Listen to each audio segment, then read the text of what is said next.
Je vais les tuer. Tous. Jusqu'au dernier.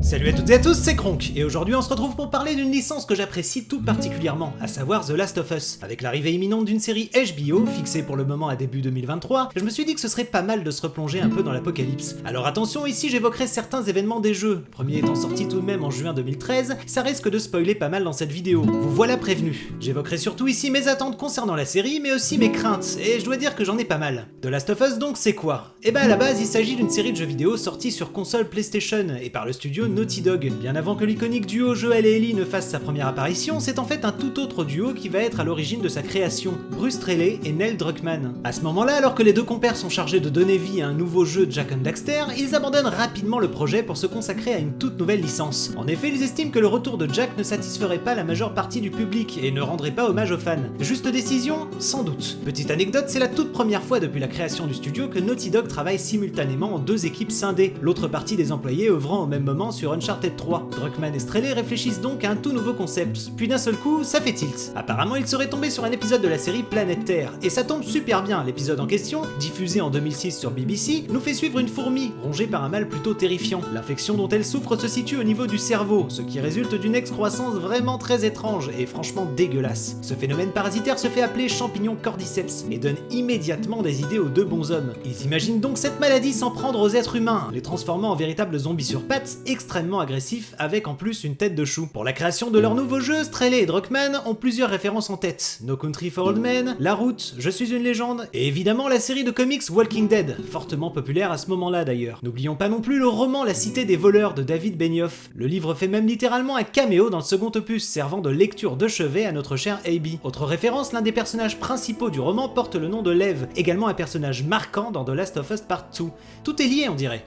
The Last of Us, c'est déjà et avant tout une question d'ambiance, et ça se ressent déjà très fortement dans la communication autour du projet. En effet, la première bande-annonce nous permet de suivre une fourmi, visiblement infectée par le champignon cordyceps. D'autres trailers révèlent des images d'émeutes, de pandémies, de quarantaine, et sont assez violentes. On se doute alors à ce moment-là qu'un événement très grave a dû se produire, et provoquer une sorte d'apocalypse. Dans ce premier opus de Last of Us, on incarne à tour de rôle Joel et Ellie, qui forment, on peut le dire, un duo devenu culte au fil des années, et iconique dans le monde vidéoludique. Qu'on aime ou pas les différents choix scénaristiques pris par Neil Druckmann et ses équipes, je pense que personne n'est resté insensible à cette aventure qui prend rapidement la forme d'un road trip haletant, enchaînant les moments de bravoure et quasi tous inoubliables. On alterne entre des phases oppressantes lorgnant vers le survival horror, violentes et extrêmement brutales, avec de l'autre côté des moments plus posés, de simples discussions et une sorte de relation père-fille qui s'installe entre les deux personnages, qui n'avaient pourtant aucun lien au départ. The Last of Us premier du nom restera pour moi une aventure m'ayant marqué à tout jamais. Au-delà du simple média, il arrive à nous impliquer dans l'aventure, à tel point qu'on croit à l'existence de ces personnages. Leurs sentiments les plus profonds nous touchent et on se surprend même à s'identifier à eux par moments. Si bien que dès que l'un d'entre eux est en danger, on n'hésite pas à tabasser les boutons de sa manette pour réussir un QTE ou tout simplement défoncer un ennemi un peu trop collé à Joel ou Ellie. La variété de ces décors couplés à des graphismes absolument bluffants pour l'époque ne font que renforcer son immersion. Le gameplay n'est pas en reste lui non plus et propose des scènes d'action maîtrisées qui s'alternent avec des séquences d'infiltration angoissantes où un tout petit bruit de notre part peut nous être fatal et déclencher un chaos environnant incontrôlable. Une chose est sûre, si The Last of Us est culte, c'est pas pour rien, et je pense ne pas avoir été le seul à y verser une petite larme.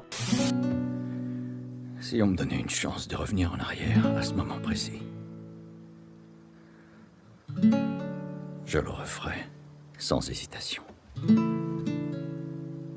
Beaucoup ont été très déçus par son second opus qui, selon moi, est pourtant extrêmement fort et poignant. J'irai même plus loin en disant que le jeu nous prend véritablement aux tripes, en nous forçant régulièrement à prendre des décisions difficiles et à faire des choses dont on n'a absolument pas envie. Alors certes, on pourrait lui reprocher un scénario sans doute un poil plus léger, mais là n'est pas le but de cette part 2. Ici, on suit une véritable quête de vengeance et on veut nous montrer à quel point elle ne nous apporte rien de bon. On ne peut pas changer les choses et il faut qu'on accepte la vie avec ses difficultés, ses moments durs, parfois même insoutenables. On ne s'en relèvera que plus fort. Je sais que tu voulais que ça se passe autrement, et moi aussi, je l'aurais voulu.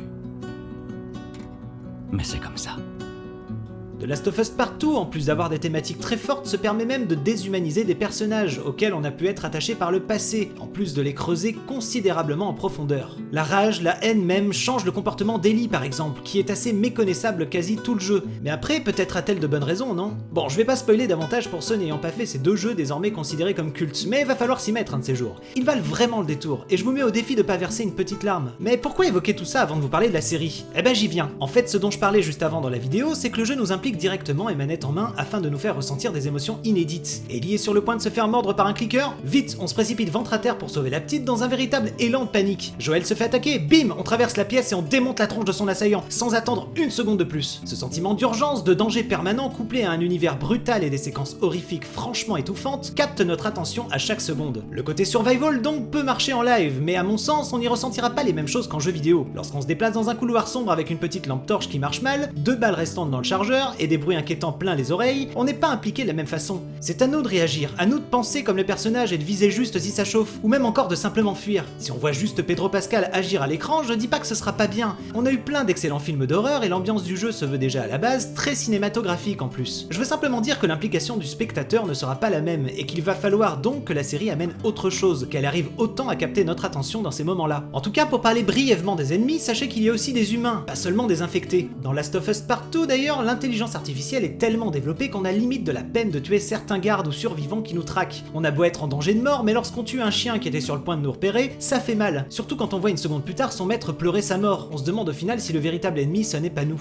Autant d'actions et de décisions terribles qui, disons-le, même si elles étaient reproduites à l'écran dans la série, ne nous impliqueraient pas de la même manière. On aurait certes de la peine à voir certaines de ces séquences difficiles, mais l'impact émotionnel et le sentiment de culpabilité en seraient largement amoindris. Des fois dans le jeu, quand on tue quelque chose ou quelqu'un, on se sent mal, mais genre vraiment mal. Là aussi, la série va devoir trouver son juste équilibre pour parvenir à nous choquer autant que l'œuvre originale. Après, je sais pas, mais quand je vois des films aussi poignants et violents que La Route par exemple, je me dis qu'on pourrait quand même avoir de belles surprises avec The Last of Us. Faut pas oublier tout de même que le projet est dirigé par le créateur de l'excellente série de Tchernobyl, ainsi que par Neil Druckmann, alias l'un des 2 papas de Last of Us, rien que ça.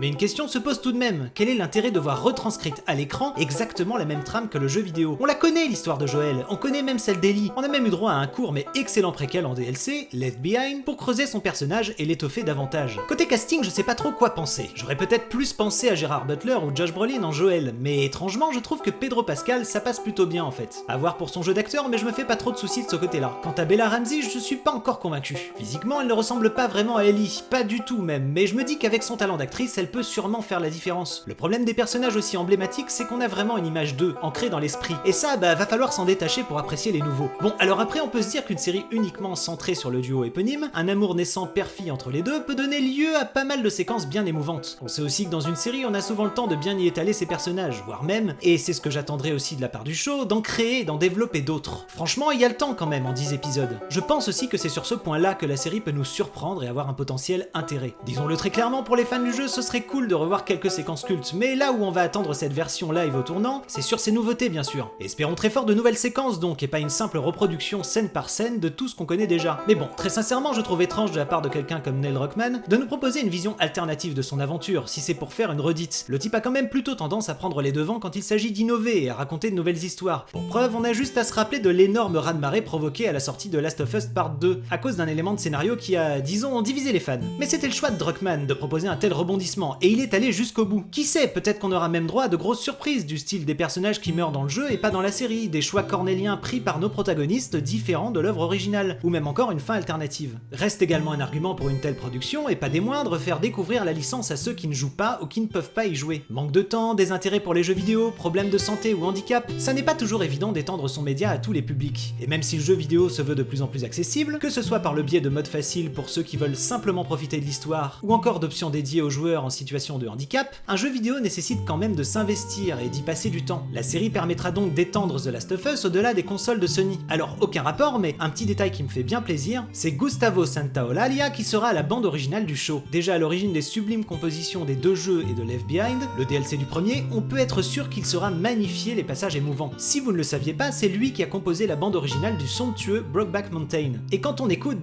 ouais, y a pas de doute.